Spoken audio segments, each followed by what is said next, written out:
informal. Actually, I request you to come forward and structure this. So we had 3 interesting talks this morning, and there were questions asked, and then I had noted down some questions. I'm sure many of you still have some of those questions fresh in your mind. So I thought we could start with those questions and then slowly go forward. Now, one of the things that happened during tea break and lunch break was that people wanted some concrete MIJ. Like, is there a simple model where you can either numerically get this matrix and see it and then get a feel for it? Like I was asking in the last question, then Ramsesha was saying that it's a sparse matrix, doesn't tell much about itself. But I know that people have tried to rewrite some well-known strongly correlated waveforms in terms of tensor product states. There, of course, some of these things are there analytically. I haven't had time to get them. So that is definitely one question to ask. To get a feel for these matrices as calculated by DMRG. For simple models like Ising model in transverse field in one dimension, which is exactly solvable, or Heisenberg-Hamilton, which is also exactly solvable, but they are not that user-friendly method. So this is one thing. And then there were specific questions which Vijay and I raised during Miles's talk, like going back and forth with Psi 3, some block in between. And there seemed to be some connection between what Ramsesha said and that. So I thought it's a good thing to connect Ramsesha and Vijay and I. So that at some point what I will do is I will go back and show Miles's presentation and go to that section. And you can raise that question again. And we can see it in the light of what Ramsesha said. So this is roughly what we will structure, we do today. Tomorrow afternoon, of course, we have better things to do in the seashore, watching the sea and so on, apart from listening to talks. Then the day after tomorrow, we will have a formal discussion between this MERA and ADSF correspondents. We are trying to get some string theory colleagues to come and discuss about it. So Srikinder will be on the other side. So for today, and also I would like to invite suggestions from you and also questions from you. If you have any particular suggestion how to go about doing these things, it will be very nice. So Amit, you had a suggestion to... I was just mentioning that there are transverse Ising models which has T-key interaction. I'm audible, I'm sure. Don't have No, it's formality. Okay, the transverse Ising model with three-spin interaction. With three-spin interaction. Which matrix product ground state. People have calculated the fidelity and other quantities using this matrix product nature of the ground state. But I don't remember the details. I can tell tomorrow. That would be nice. So you can... And second thing, there was some comments on the connection to conformal field theory at the quantum critical point.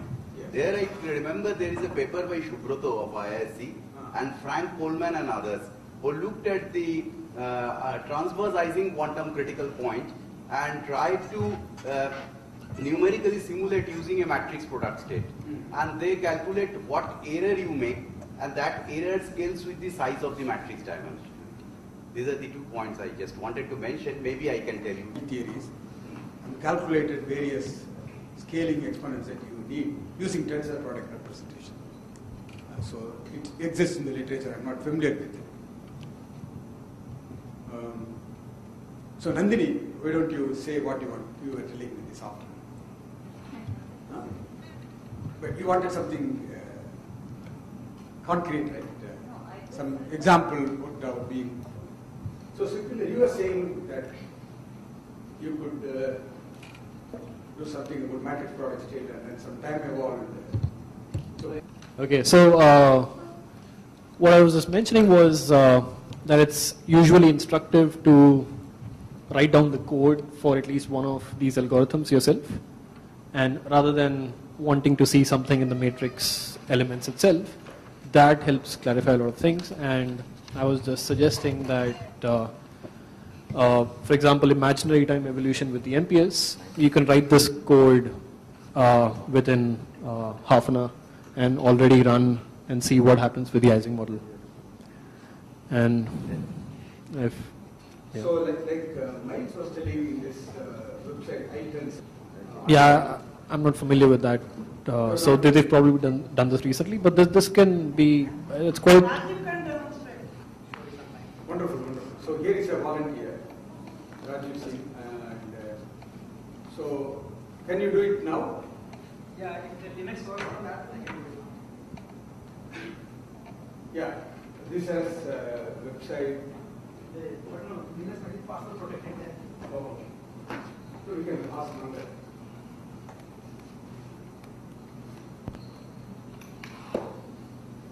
So this is, you will demonstrate. See, I don't know much of the technique, but I'll show how the code, what the code is. It's a short code. You can try to figure out what every various commands mean and what it is actually simulating. I'll show what the result is. And will it solve a simple problem? Yeah, I don't know what problem it is solving. Will you? Yeah, you can tell us the answer. Question is, what is the problem? Yeah, good. There is a, yeah. So here there is a, if you click on learn, there are a bunch of things, and then if you go to code recipes, there is a small code here, perform a DMRG calculation. So there is some explanation here. Well, let me just try to read it. To do any DMRG calculation, you first need a Hamiltonian. The simplest way to obtain one is to use a predefined Hamiltonian provided with the library. The site indices included in the Hamiltonian are provided by a model object. So this is one, spin 1 model n. I don't know what that means. N is number of sites. N might mean number of sites, and it's a spin 1. I don't know. Okay, and the next line says it's a Heisenberg model. Oh, wonderful. So he will demonstrate. Good. Okay. You are teaching us. Okay, here we have chosen to use spin 1 sites, and our lattice size is n. Spin 1 sites. So every the spin is 1. Instead of spin half, it is spin 1. Okay. Next we That, just for the sake of students, spin 1 as opposed to spin half with nearest neighbor coupling leads to a gap situation. okay.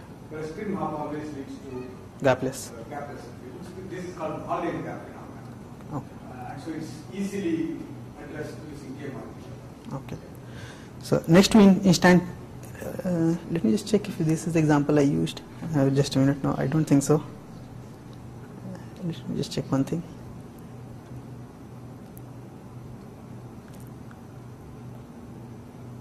Okay, this is the example. So because here the whole code is there, so I didn't have time to go through everything. So I will just run this code. Please read through whatever you read. The previous one, Yeah. but the code is not there, so I will not able to show anything. So I will try to do this one. It says measure the properties of an MPS wave function. Here, how to measure some properties of the Heisenberg model wave function by adding to the code from the previous example. Okay, so the one which you are looking just now, I think that code will be extended, so we can actually go through that. Okay, so here we were looking at spin 1 n site model where each site has spin 1, and then this line NPOH is equal to Heisenberg model starts the Heisenberg model. So this is C++ code. Then we say before beginning a calculation, we need to specify how many DMRG sweeps to do and what schedule we would like for the parameters controlling the accuracy. These parameters are stored within a sweep object. So this is the way. So this is the way to define it. Then set number of sweeps is 5. 5 sweeps will be done, and maximum m is 100. So m, the parameter of DMRG, I think, the dimension which we keep, and the cutoff is 10 to minus 5. Sorry. I don't know. I don't know. It might be accuracy or something. I have no idea. I think when some accuracy is 10 to minus 5, it stops. Yeah. Okay. The argument sweep expm is in the first line tells the sweep object to exponentially increase the maximum number of states kept in each sweep until it reaches a maximum which is 100 here. So it will actually, so it will start, I think it will start with some small value of m, and if the cutoff is reached with a lesser value of m, it will take that value, but it can go up to 100. The maximum m which is allowed is 100. Okay. The wave function must use the same sites as the Hamiltonian. So we construct it using the same model. Okay, this is some so this is some technicality. This is the definition of wave function, MPS psi bracket model. So we are declaring the MPS state. By default, an MPS is initialized to a random product state. We could also set psi to some specific initial state in order to accelerate the DMRG convergence time. Okay. Finally, we are ready to call the DMRG, and this is the line which will call the DMRG. Real energy is equal to DMRG. Psi is our trial wave function, which by default will be a random product state. H is the Hamiltonian, which is Heisenberg Hamiltonian here, this line, MPO H is equal to Heisenberg model, and sweeps takes care of all these things, that 5 sweeps will be done and 100 will be the maximum number and all those things. And yeah, so this is this. And now what we are doing, so that line will do the DMRG function call, will actually run the simulation. And then what we are saying, so here we learn how to measure some of the properties of the Heisenberg model wave function by adding to the code from previous examples. So that's what we are looking at right now. Essentially we need three pieces to take an expectation value of some property. The operator sorry. Yes. I just want to get some conceptual clarity. So yeah. I think where Ramsesha had done this finite size DMRG, right? Yeah. So he did this infinite system DMRG, had n by 2, and then so I think this code starts at that point in the sense that it sets up this trial density matrix somehow using some trial matrix. So yeah, see, trial is it starts with a random product state as the trial. Zipping and then zipping back. So it's not constructing the n by 2 density matrix, trial density matrix from the infinite size. Yes, so the finite size. So yeah, so for example, consider trying to measure the z component of spin on some site j of the Heisenberg chain. This operator is a method. This thing. So what we are saying, we just say, so in this line we are saying we will measure the Sz at site j. Okay. Likewise, there are operators for the site j spin raising S plus and lowering S minus method. Okay, so this line is actually implicitly built in the library, the next line. There is an efficient way to take the inner product of these local operators with MPS wave function. To do this, we must first call the function psi position j. This step is absolutely vital. It tells the MPS wave function to put all the information about the amplitude of the various spin occupations into the site j. Without this step, we would not be... Okay, so see, right in the morning we saw that we can, if we have to make a measurement at a given site, we can actually contract everything else. That's what this line will actually achieve. It will say that the site j will be measured, so to try to take care of the wave function accordingly.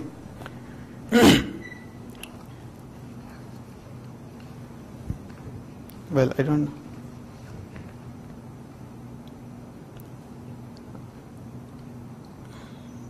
Well, after calling psi position j, all the psi dot AA.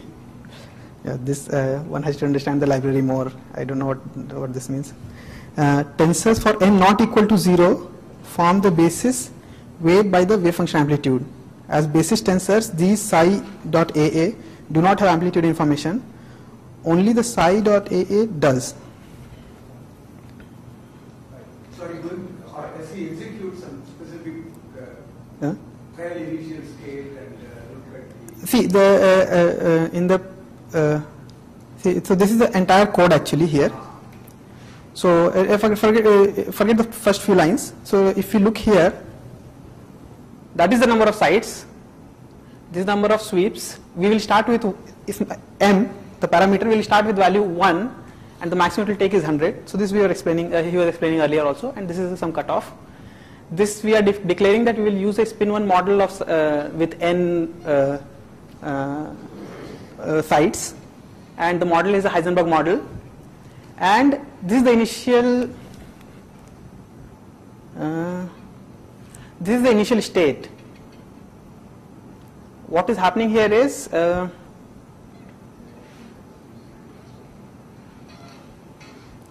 see, I think we are putting okay, so what is happening here is odd sites are set to up and even sites are set to down in this line. I mod 2 is equal to 1. If this statement is true, if this statement will be true for I odd. If this is true, this line will be executed, which will put the ith spin to up. If it is false, which will happen for I even, it will put those spin to down. So we are using a state with up down up down. That is the initial state. Yeah. Then so that was that. So then we are this line declares the wave function MPS state. So psi model.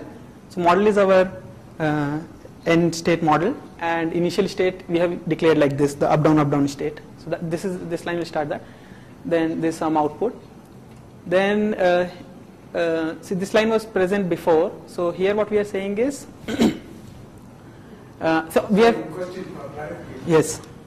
Suppose you start with this up down, yeah. It's a very simple factorizer state. Can it be written like a matrix product state? I don't know. Involving. That's all. Just kind of one. I see. Then you enlarge as you. So okay, so in this line we set up the sweep parameters where we will start with m equal to 1, maximum value will be. What is chi? That's I see. Yeah. And this line will perform the the DMRG calculation, and En most probably will store the ground state energy, which we will print out in the next line. Now next part of the code is actually going to measure the spin. So this line Sj dot Sj plus 1 by means of S plus and S minus. So then basically it is taking Sz, Sz, Sjz plus 1 half of Sz plus S minus. Yeah. So then Sz minus Sj plus 3 Yes. And okay. So never mind the next few lines. Now what we are doing here, so this is a way to put a for loop in C, C++, etc. So we will go, J will take value from 1 to n, so we will go on every site, and we will say that, so psi was our wave function, this tensor product state. We will set the position equal to J, so we will make the measurement at the jth position for each value of, for every site. That's what we are going to do here. So what we are saying here, move psi to get ready to measure at position J, this is the line. After calling this returns a local representation of the wave function, which is the proper way to make measurements. So as soon as we call this thing, it will do the contraction on the two sides of the site J, and so next time when we try to calculate something, it will do it very efficiently. If this line is forgotten, then everything will be lost. I mean, nothing can be calculated fast. Okay.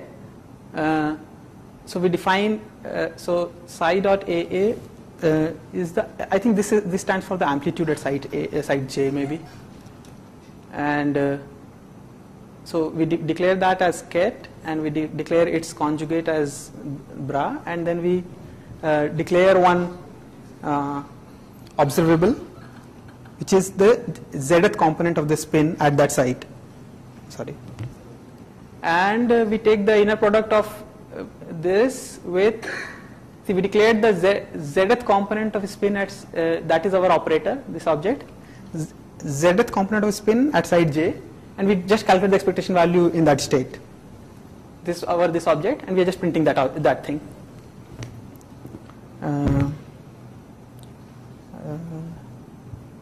don't know what next few lines are doing.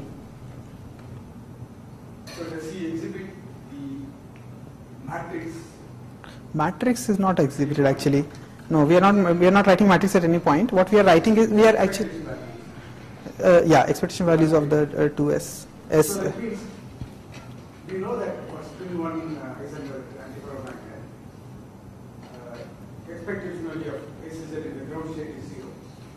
Some kind of similar state. So you start with a specific value of SZ, like up spin or down spin. Then somehow it evolve to 0 value. Okay. Is that what he is writing or showing? Okay, no, so I'll just run the program now. Oh,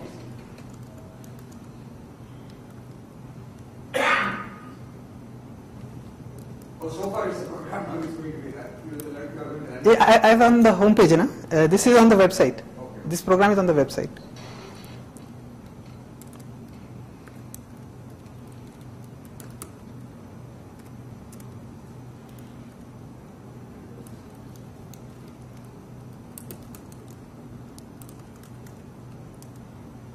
So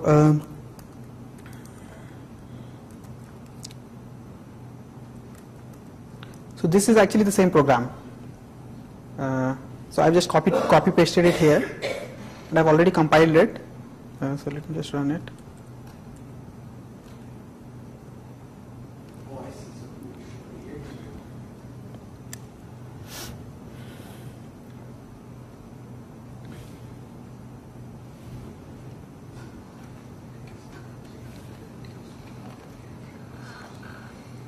Okay, so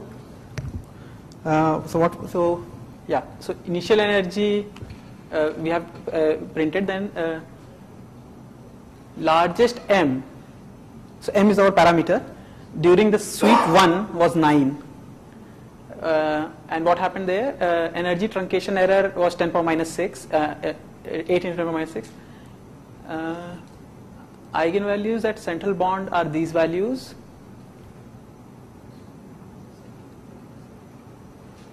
Actually, this is just one number. So in descending order, we have written down the energy eigenvalues. Energy eigenvalues? No, density matrix eigenvalues, not energy eigenvalues. Yeah, density matrix eigenvalues. And the energy after sweep 1 is this value. So this was our not random state, the up-down state. Its energy was this. So after one sweep, we have got this energy. Then it takes the next sweep. So we are going to take 5 sweeps. In the next sweep, the m maximum value took was 16. It cannot go beyond 100, but it doesn't go beyond 17 actually in this simulation. Sorry. And again, there is some truncation error. Again, we have written down the eigenvalues of the density matrix in descending order. And in one step itself, it has sort of reached the. Maybe the initial condition is special. I don't know. Okay, so this is how the energy is reached. Yeah. Now we see also telling about SIZ as a function of position. SIZ as a function of position. Yeah. So that's a very important. Yeah. So that was one of the primary reasons for here. I will comment on it. So we have actually written 2 files. One of the file is this. This is the value of SZ some nice physics there. at ith position. I don't know it is ith position or it is ith position because there are 100 lines here. Yeah.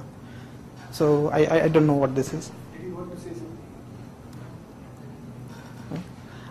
I can plot it if you want. I will come to the blackboard. Where do you plot it? Okay. Next, please. With some amplitude, spin is up. So it is as if it is oscillating. Similarly, at this other end, you find. So, exactly, right. So, where you going to explain this? I don't know. This is something beautiful. So, suppose you get a closed chain, there won't be any such oscillation. If you have an open chain, there is a quantum number fractionization in this problem. In the sense, if you take the boundary and then integrate over the spin, you will get exactly spin half. So it is as if this spin 1 chains, spin 1 spins which are interacting with Heisenberg antiferromagnet manage to form singlet among themselves. But at the end, it leaves half of their spin. Half of a spin 1 is spin half. So half of another spin is spin half. So that's a beautiful example of. You can actually write out a Valence bond. Valence bond. So tomorrow, Ditman will explain it in an extreme limit called Valence bond. Their basic idea is saying that you take a side and imagine it's made up of two spin half moments, and then a state like this corresponds to a case in which this quark of this quark is coupled to this quark and forms a singlet, and this is coupled to this and forms a singlet. So it's all happy, but when you come to the end, you find there is one uncoupled spin, so this is spin half moment. So in the AKT model, what you find is you have two loosely in your chain length very large. You have a free spin half moment here. You have a free spin half moment over here. Then when you move away from AKT Hamilton here and move to Heisenberg Hamilton, what happens is this spin half moment starts spreading, and that is what we see as an answer. So that is an exponential thing with the gap. Exactly. So if you extract length scale from this exponential decay, you can convert it into energy scale, and that will be the gap of this particular number. So DMRG became famous when they were able to evaluate this unpaired spin at the end very, very accurately. So this is very transparent in the AKLT model, which Ditman will discuss tomorrow. Like there is one unpaired spin here and another unpaired spin. So this is a very nice example of quantum number fractionization, because you expect out of a spin system like this, excitations will have delta S is changing by one or spin 1 excitations. But here you have that, the spin of excitation at one corner and the spin of the other. So I get confused because there's also some Z2 symmetry that is broken, right? Because you see, by hand. By hand? By hand. Because, in fact, this is a very important point.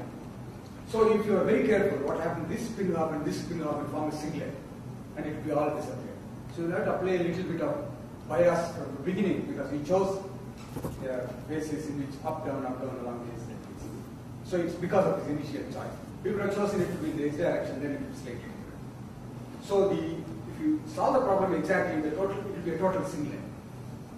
But then that's one component of a singlet will be one loose spin here, another loose spin, forming a very weak singlet. You can easily excite that, convert them into triplet state. Here he has biased it by the initial condition. And also this spin 1 model also contains something called topological order, which is also very clear in AKT model, which Ditman will explain. So no, so that's all I think, and I think one more quantity was measured. So let me just check what that was. So in a sense, now you measured it, right? You did the calculation. Yeah, the simulation which ran just now. So this was the result of that.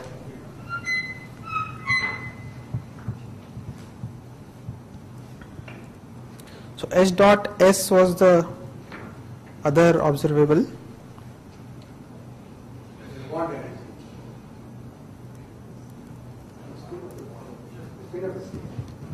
Spin. It's for the total. So this is H dot S. So that means, I think those. I think there is some font problem. Those boxes means minus sign.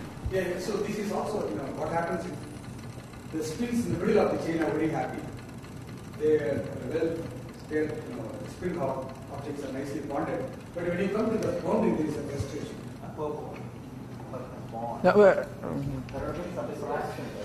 It's also negative. It's actually it's also negative. I think that box. Negative is fine. H dot S is negative is fine. I don't know. No. See, this mean value is. Oh, so it is Si dot Sj. Sorry, Si dot Si plus 1. Neighboring. Oh, okay.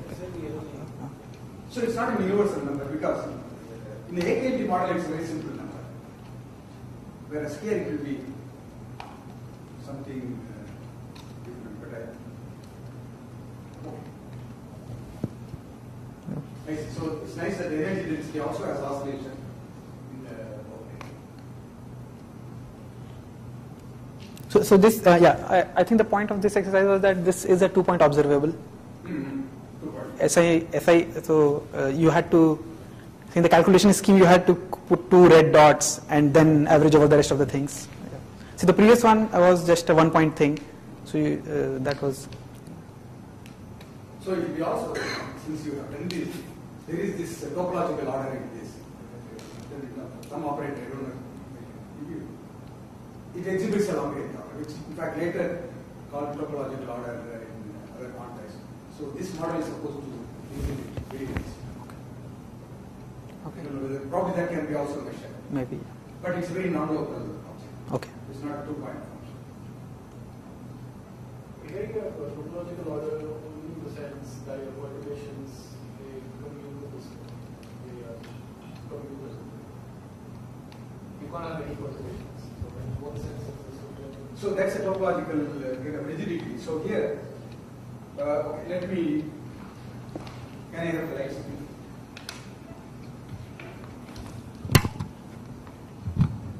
So there is a topological order in this state in the following sense. Let me, so if I take this wave function, this state, and then project it in SZ basis, so a given site can have SZ equal to 0, plus 1 or minus 1. So these are all the 3 possible states. Now I open this wave function, and then what I find is, according to, when you do this analysis, what you find is, sequence like this, plus 0, 0, 0, and then minus 0, plus 0, 0, 0, minus, so on. That is, amplitudes, that wave function that contribute to this final state, are non-zero amplitude only for configurations like this. So if you find me an upspin, there will be zeros, but you'll always find an upspin, never a plus. So if that intervenes, then this order in the sequence will be lost. So again, there is an order in the sequence, not in the position. So if there is a plus, it will be followed by minus, it will follow by plus, minus. So there is an operator which measures this. So this is the topological order content of the string on this interval. The string operator. It's a string operator, exactly. So since Ramshesha gave a clue, that's string operator.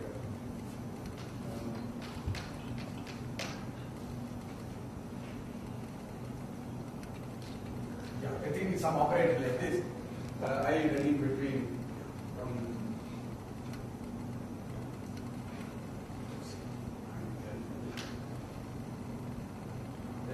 you take this SI between a point inside L and M, and then find the expectation value. It remains non-zero as L minus M. Sorry, but the context of topological order, Yeah. you usually also demand that this quantity would remain robust under the perturbations. Correct, exactly. So this is exact. This is can be exactly shown for a KT model, and then add to a KT model extra perturbation, which will make exactly like I said. Right, but this perturbation has to be SU2. Right. Can't break the SU2. That's right, exactly. The symmetry protected topological order. So the AKT Hamiltonian has some term like this. Whole square. So it has a standard Heisenberg coupling and backward coupling.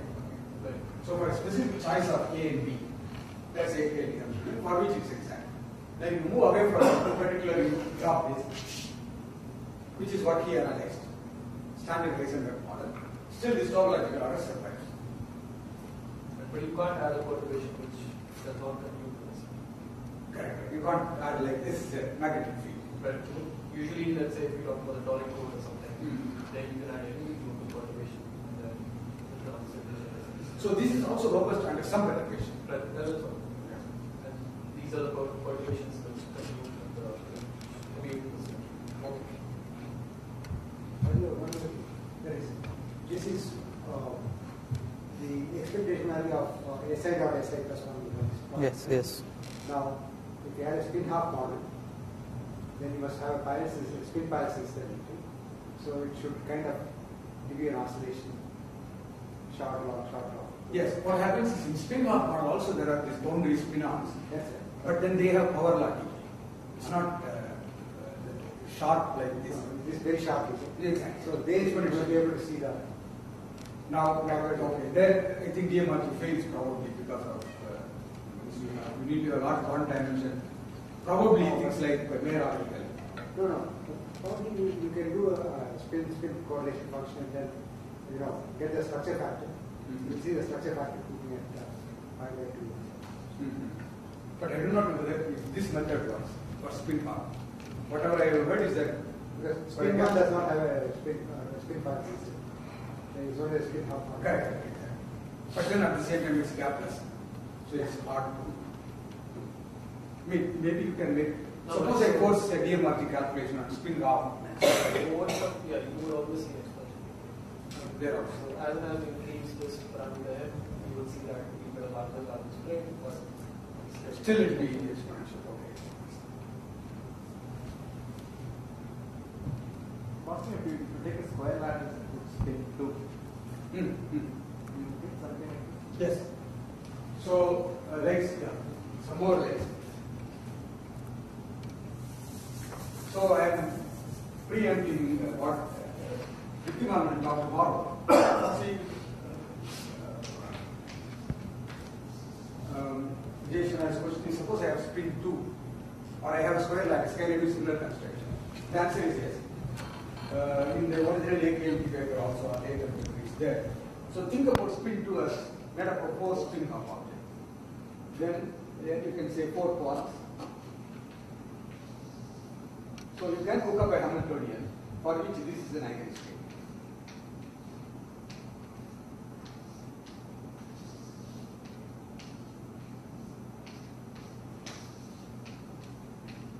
And so on. So similarly, if you have a honeycomb lattice, you can construct a spin 3 half because there are 3 angles. You can give. No, so then the question is if I have a corner, If you have, a corner, yes, will there be a trap? Yeah. so there will be, no, there will be spin 1. Depends on which corner, whether you have to look at the edge or you look at the corner. If you have a corner, So if I have just an edge, then it will be a spin half. exactly. So here it will be a, Spin half. So if I have a corner, then I have a spin 1, spin 1 there. I do not know. Either spin 1 or spin 0. Because they may get paired. Spin 0 also, yes. They may also, right?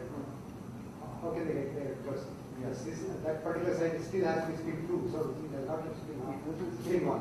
Cannot be there. Okay. Very nice. So there will be 3 states, 3 corner states corresponding to that. Yeah, I think similar things will go. There are interesting surprises. You go to 3 dimension, like with 6 spin 3, you expect it to be a spin liquid. Then you find long range order. Even though you have written a wave function which looks like a singlet, manifestly, but long range order develops and you get amplified. This is Parameshwar Shank, Parameshwar Shank and Shivaji Sondhi. Sumati, you had a question. Okay, great. So, please go ahead. You have. So, I think that's very nice. Thank you very much. It illustrates that items that can be used by us. Now I feel confident that go and look at the website. Okay.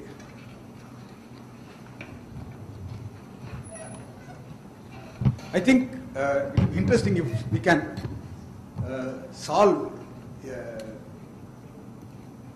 another model which is not, which will give some new insight in the next 2 days and surprise Miles.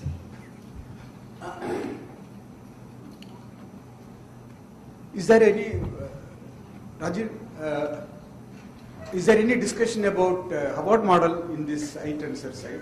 No, Raju has to change the model here. So this, the example which I gave today Ah. was available on the website itself. I didn't get time. Oh, sure. And in the website, in the examples, do they have any other model like Hubbard model? I don't think so. Okay. I can check. Ah. I'll tell you I tomorrow. think you have see. That would be nice if some other models are there. Because I think many models are implemented, but the documentation is not there. The Okay. documentation is not very detailed right now. Okay. So, So Ramsesha, do you have any comments about this? Because you have played with spin chains also, right? Basically, that's what I was. So did you also focus on the edges and saw this unpaired spin at the edge? No, actually, what we were doing was like Ah. we were trying to get the structure factors. Okay. So for that, we do a calculation for about, say, 200 site. You do Fourier transform. Fourier transform the open shape. So what you do is you give out 20 boundary spins on each side. What you have in the interior, 160 sides. You assume that the spin coordination functions are that of a ring. And then you use the spin coordination function in the ring of 160 to Fourier transform. And then you can see what happens to the inside. I see. So for you it was a nuisance, the boundary oscillation. I mean, it's been half. Yeah. Let's see. So the another thing I was thinking was to go to Miles' lecture and clarify that point. Shall we do that? Do you have energy?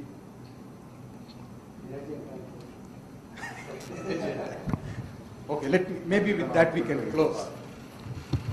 So that will be.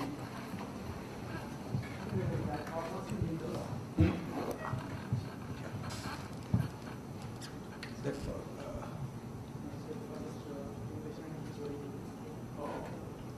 You may be able to just mount the Windows partition.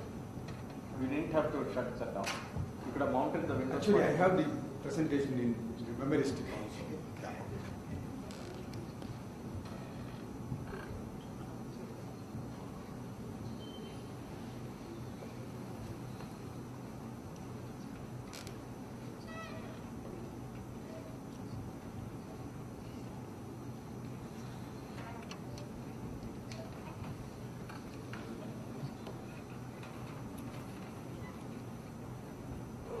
So there was a comment made by Professor Balachandran about some connection to lattice gauge theory.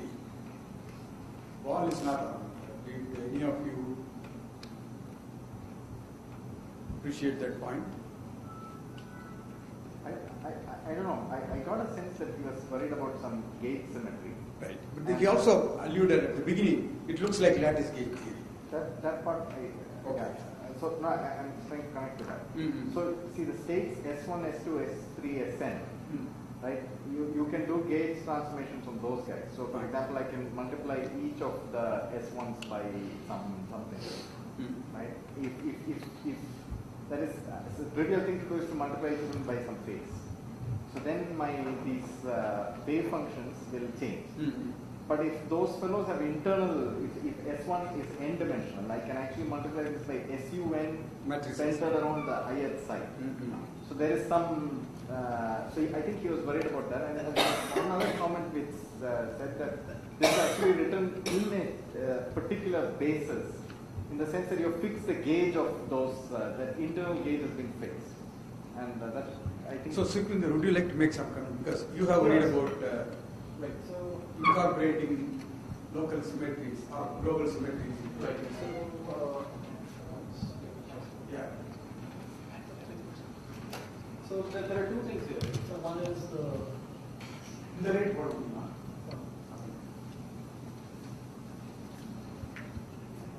so one is your net body wave function, and the other is we are using a representation for this. So I think what you were just saying and what he was just saying was that so there are two things. This is a wave function, and this is how we're choosing to represent this.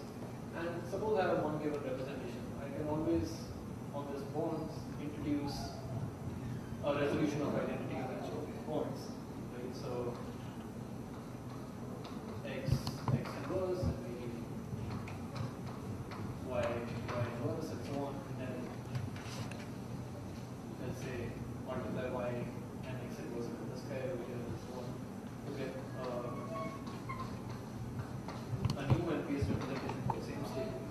Right? So there's a gauge field and choosing the representation for the wave function.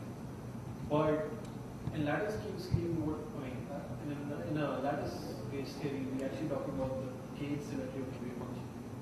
So if I have some group and I'm actually transforming these open indices now. Yeah, this is our Notice that over here the gauge transformation is in internal intervals. So I'm demanding that if I act by some rule elements here, then this guy remains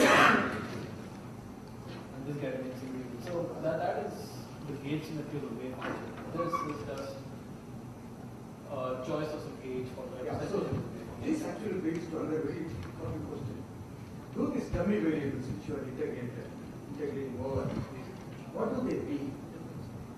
So they carry any physical meaning more than right. So the syntax over here, the states over here are basically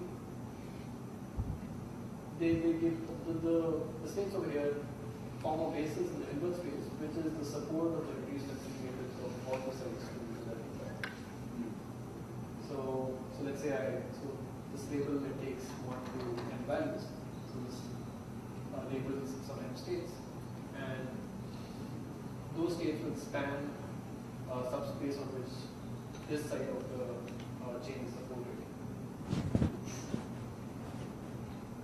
So it's an effective description of the left part of the system. the basis for the Yes. last. But there's a distinction over here. So these gauge transformations are just for your representation, and then this. Now on top of this, you can have a gauge symmetry for your wave function.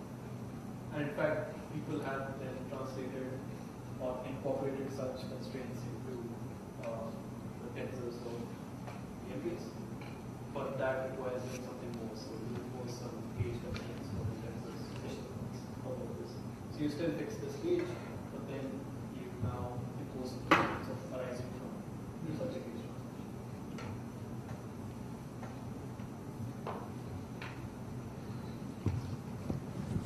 So maybe we will close with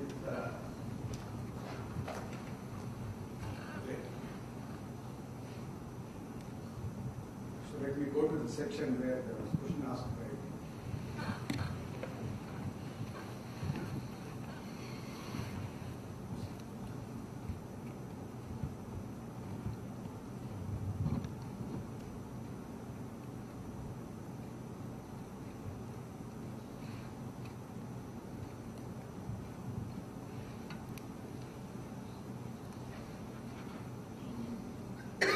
remember where it was. I think you need to keep going down.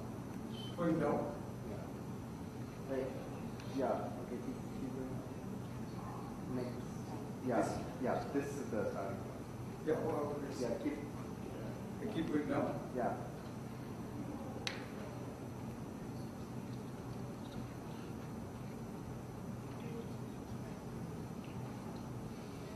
Right. This is the. Okay. So now you and Ramsesha are going to speak and explain this to us. Yeah. I think Ramsesha will go with experience. No, all the three of you. So, yeah, I lost my, somewhere I came here, somewhere here.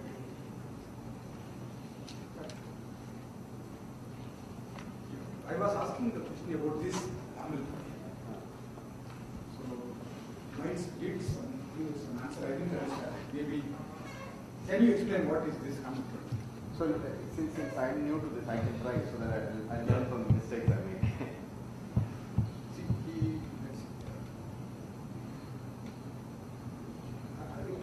Why don't you go there so that you can actually handle that? Yeah. So the way I understood it is the following. Yes. That, Please. so the way I understood it is so this was this side 3 we have. So let me just call this these fellows as alpha. Okay, why not use actually Ramsesha's metric? Let me call this as mu, and let me call this as mu prime, and this I will call as Left the right. So if I were to think of this as a 5-side problem, 1, 2, 3, 4, and 5. Basically, these mu's are the sort of the eigenvectors of the density matrix of these guys, and the mu primes, and mu's are these of this side. And now the Hamiltonian is written in this case. So it may not have a particularly simple form. Yeah. Right. So the form would depend on these things.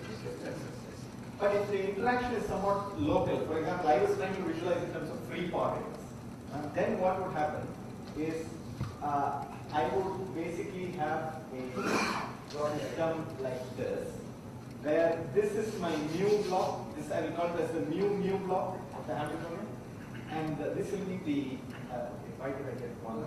There can be a mu block. It's called a mu block. Mu is for the left. See, mu sigma mu prime is for the raw vector. No, mu block means this thing. Mu A. You mean Not the Okay, you right. That's like mu. Yeah, sorry. Yeah, that's what I meant. And then there's the three block. That is the, and then sigma 3 tau. sigma 3 tau 3 block. Okay, sigma 3 tau 3 block. And then there is the mu prime block. Right now, I think for some simple Hamiltonians, what would happen is that you would of course have some terms here and some terms here. And I think what will happen is that you will get only terms here and here. So for example, this will be completely zero. Is that correct? So the left will not couple directly to the right. It will only couple through S3. But you know, but you are not even sure that form, I don't know which conditions you get that form. This form. It will be all coupled. Depending upon the number of particles on the left and the right side, if you are looking at Howard Hamiltonian. Let's just look at Heisenberg Hamiltonian. Okay, Heisenberg Hamiltonian also different MS values you have for MS of U, MS of U prime, and then MS3. Okay, so there you will can be calculate various everything depending upon what values MS3 can be. So what is being stated is about it. So for example, so if I look at ms equal to 0, I could have, so this is my mu block, this is the 3 block, and this is the mu prime block. So I could have, say, up, down, up, or I could have, this is for ms equal to half. I could have up, down, up, or I could have down, up, up. All these various guys will couple together, and then the matrix will be full, is what you're saying. Matrix may not be full, but Yeah, it should be random. You cannot have some nice structure the way I'm thinking. Then what is special about this base is your solution. Leave some signature. Okay. So now my understanding. So here is where I think we can help this up. So my understanding is that suppose you start with some set of matrices like this. This is the initial product state. And then the way to improve it is by this sweep Shifting side 3 to side 4, Yeah. and then the rest of it what you do is the side 4. And then keep doing this.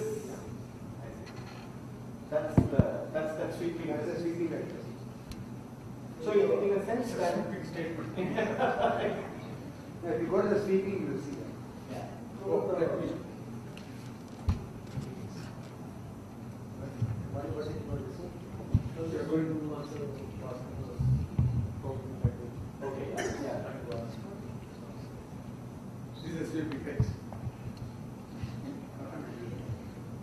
operationally, how does one do it? It's by precisely by what I would think precisely as demonstration. So what you do is you say imagine that You keep changing the size of the left and the right one. Left block augmented, right block attenuated. something like that, right? So let me say I have two n sides. So let me say I have n here, and so let me say n minus 2, and this is 2. right? I'm simply empty. Now I know some states mu here, and I know some states mu prime here, and then I have the internal states of this. So let me just call them as S. I think you call them as Sigma. So what I then do is I construct my Hamiltonian with this basis, diagonalize it, get my ground state. And then what I do is I compute the density matrix of this guy. No, one side. One shifted up, right? Yeah, mu and sigma will be together, and then Yeah, I got it. So, mu and sigma together and this guy. and no, you don't do anything to that, so that it becomes m plus 1. Correct. This becomes n plus 1. And And then then now I, you put and then two I take sides. these two sides Yeah, you put another side on the right, on the right. and then you look at the density matrix for n minus m minus. Okay, n minus. Because that was already computed. Yeah, right. Correct. Right, and this goes on. This goes on until you hit the right side, which is only one side, and then the left side will be n minus 3 sides, and middle 2 sides. And then now you sweep back. So that right side now becomes 2 sides, and then 2 new sides, and then n minus 4 sides. Like that. So now we have the new density matrix for row 2. Correct. So the question is, why does this converge? Huh? Why does this converge? Because finally these density matrices have to be density matrices of the full system, the 2n system. What you started with was not the density matrix of the 2n system. It was density matrix of the 2p system where rho p was from the 2p side system. No, you made a statement that finally it has to be the density matrix of the 2n system. Correct. So what in this business is forcing that it has to be? Because you are constructing back and forth, you are sweeping it, so it will finally become that of the, you are refining the density matrix until it becomes the density matrix of the 2n system only.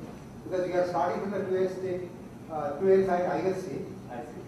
so that becomes a part of the 2n state density. And you always have your Hamiltonian. But when I started with the central, when you You have to get the state and then only that state that is. So keeping the Hamiltonian at each point and extracting the ground state. On the same Hamiltonian. On the same Hamiltonian. So suppose I want to ask you a different question. So if you look at Green's function Monte Carlo, the usual Green's function Monte Carlo, I would start. This is what you showed as e to the minus I. Right. So I would start with some state of this some state, and then I would just do e to the minus some tau p, tau h, and keep doing this, and eventually I will go to the ground state. Right? So what is the connection of that and the sweeping process? There's two different ways of getting the same ground state. Yeah, there's getting close. So there's some. Sure, that's They are numerically different techniques. Numerically, one is a projection operator and the other is a density. Correct. E to the minus tau h is a projection operator. Correct. Does that help? It helped me a little bit, but yeah. So, Shekhar, you want to say something about questions that were asked?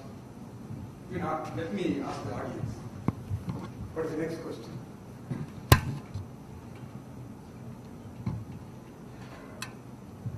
So the question is, it's 5 o'clock.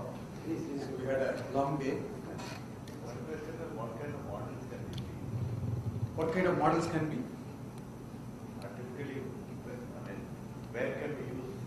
So, as I think Suprinder and also Mike said that whenever the system is a good gap, it is excellent, like AKLT model, one-dimensional Heisenberg spin chain, and Hubbard model at half filling, where you have a charge gap.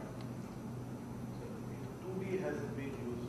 2D, I think that's where the frustration is. You cannot enlarge it because if you literally enlarge it, the computation time becomes You can do it for thin strips. I think people have done it for about, this thing, 10-leg ladder. About 10-leg ladder is about the widest system that we have on.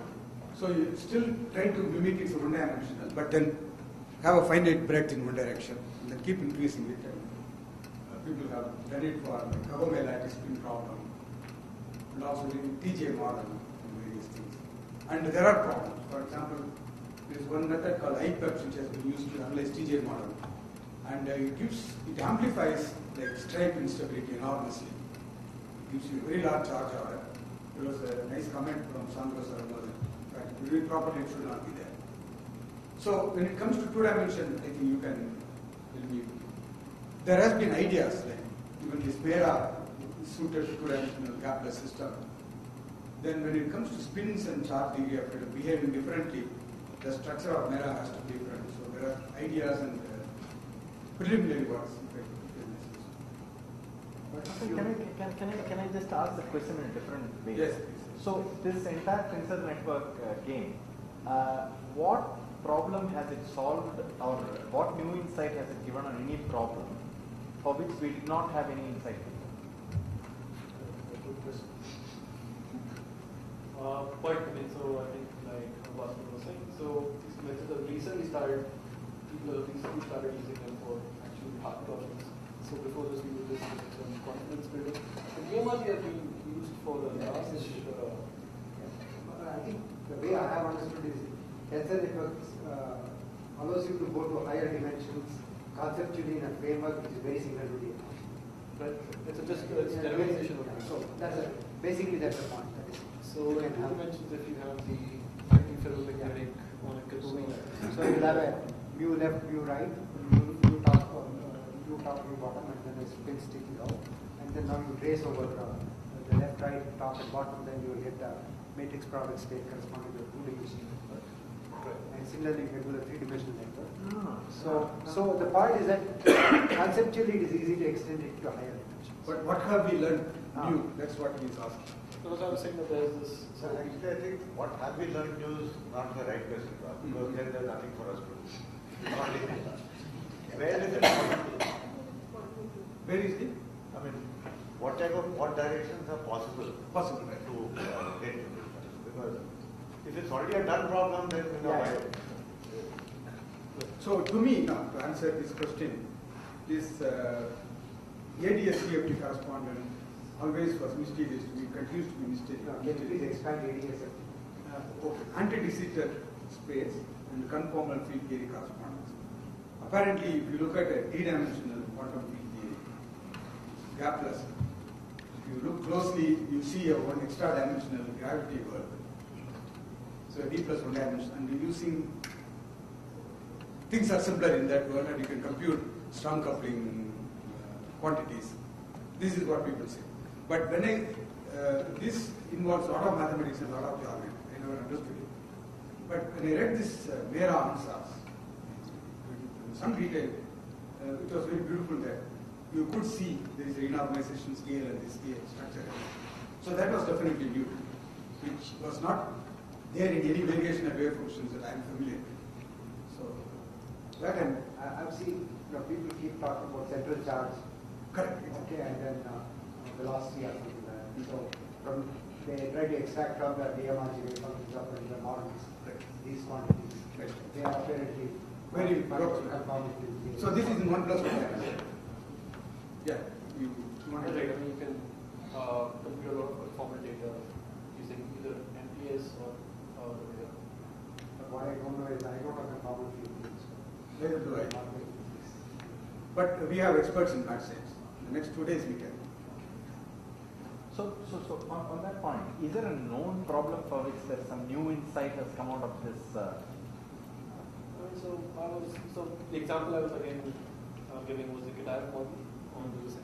I wouldn't say that new insight, and this is just beginning to people to start using this to look seriously at these hard problems. But for example, for the guitar model, we can go up to 108 sites. 108 sites on the Kagome lattice. And I think before that, the best results were exact diagonalization for about. So no, this is not a this is Kagome lattice problem. Yeah. Yeah, right. But J1, J2 is still. J1, J2 still up. Okay, there are two family of problems. One is one spin half Heisenberg model on a Kagome lattice. There are lots of results in the past. Some people say it corresponds to a valence bond solid, some people say it's a liquid. EMRG made some contribution, and then this tensor network now seems to have converged something which was not possible before, saying that it's a spin liquid, numerically. Then recently there are attempts to understand, which is what Q3 will do tomorrow, so-called J1, J2 model. Square lattice competing interactions. There seems to be some spin liquid phase and many interesting things. So these were things that were not possible to address so accurately in the past. No, but problem is debate. It's not like people are believing that result is correct. Exactly. So it has started a debate. It has given a beautiful, perhaps controversial result. So people are challenging it. Because in that model there is a region where the two competing interactions fight, and some people thought that it should be a crystalline valence bond, solid phase. Recent research shows it's a liquid, and somebody has challenged it. So no, Mera shows it's a liquid. I mean this tensor network. Tensor network, not Mera. Not Mera is a critical. Matrix product states of tensor network says that it's a liquid. And Sandvik has come up with some suggestion that we use. So it's interesting that but the energy differences are very, very tiny in all these things. But we are people of Hubbard model. So what is doing this tensor product in Hubbard model? We are preparing groundwork Right? to conquer, Everest. We have to name small nearby hills. That's what we have done. No, the question is, we are Hubbard model people. That's what Hassan says. We want to solve Hubbard model in two-dimensional TJ model and prove high temperature smooth connectivity. At least that's my ultimate aim. Ulterior motive. But these are all definitely things to understand. And in fact, one of my aim was to talk about that, so-called Grassmann and tensor network states. Now I will not talk about it. Conveniently, I have fixed Amshesh's talk.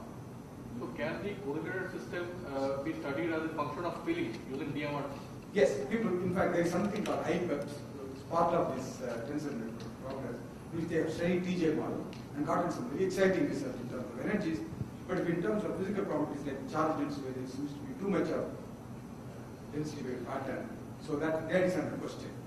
So it has been studied. Though TJ model has been studied in the last 1 or 2 years. Steve White and 1D or 2D TJ model, very beautiful research. But then the research is very good. But when I looked at it, my immediate reaction was it cannot be right, because there are various reasons which tell you that you don't expect this much charge density modulation. And now it turns out to be so that it holds on to something and amplifies it. So that there are scopes for improvement. Shankar, you want to say? So in 2D, even if the numerical calculations are difficult, is it possible to write down, say, treat it as variation wave function? And some answers. And try to write down correlated wave functions with fractional charges. What I have in mind is analogy of Laplace wave function. Because those wave functions, even if you don't know plasma analogy and don't know how to calculate, you can nevertheless sort of motivate them fractional charges and very phase calculation and fractions. So has there been any attempt in those directions? So unfortunately, when it comes to away from half-filling in 2D TJ model, the best wave functions are RBB wave functions with pulsar projection characteristic by phi h. Now what do you mean by best? I don't care about energy actually. I'm only worried about the topology. Best so far it has been in terms of the desired result it gives, namely it gives superconductivity. But I have also energy is good. Yes, but my question is not towards superconductivity at all. Yes. My question is more spin liquid. So you're talking about doped Hubbard model or? No, I'm not. Spin models. Oh, sorry, I'm sorry. I thought you were talking about. So you are not talking about doping. No. So spin model. Yes. Okay. So there has been attempt to understand triangular lattice. Unfortunately, it orders, so there is no spin liquid. So that is where this J1, J2 model and so What I'm saying is, energetics is difficult because you have to do the calculation. So you are asking whether there are model wave functions, variational wave functions. And showing topological order in them by tensor. In fact, the whole class of work by Ben, what is called projective quantum PG something. Yeah. So he does RBB mean field theory and takes those So answers. are those tensor network representations? Yes. In fact, they are called Grassmann tensor. They are very nice developers. So you take those and analyze for this projective symmetry. And then that gives you what kind of topological order you will get after Kurzula projection. No, the spin model, where is it? Spin model. So no Kurzula projection. No. You start with the spin model, do RBB mean field theory, where things are freely moving. And then get those mean field waveforms. Spin liquid wave. And then do Kurzula projection. So where does tensor network come in? So this can be rewritten in using Grassmann variables like a tensor network. That's called Grassmann tensor networks. These are very recent developments. And, I think our next conference should be on fermionic tensor networks. So there are very exciting things going on. Unfortunately, we will not be able to touch upon. So even the quantum double models, so these are these other models, so I think generalizations of the Turing code. So even they are the ground states of all quantum, or at least a very large class of quantum double models, can be written exactly as though they are the ground states of this. 2D models. Yeah. So the TJ model, suppose we set the J equal to 0 and U equal to infinity, the so-called extremely correlated. Has there been any Tensor network properties, not as well. It will be very interesting. So there is a lot of scope within spin models and closed spin models. I think it's all just the beginning as far as I can see. And also I should say that most of the approaches are very numerically based. There is a beautiful structure behind, but at the end you have to use computers in a very powerful way to extract results. Whereas in the slightly modern times you can write down a RGB wave function and then get away by hand-waving arguments and doing some heuristic thing. Now you can't get away with it. You have to go to height tensor. Okay, I think we had a very good time today. So I hope you all enjoyed it. So enjoy the rest of the evening. But please remember to solve one problem tonight and then. We'll meet tomorrow at 9:30 sharp. The first talk will be by Miles Schoenmeier. So we will meet you tomorrow. I think dinner will be served in the same place.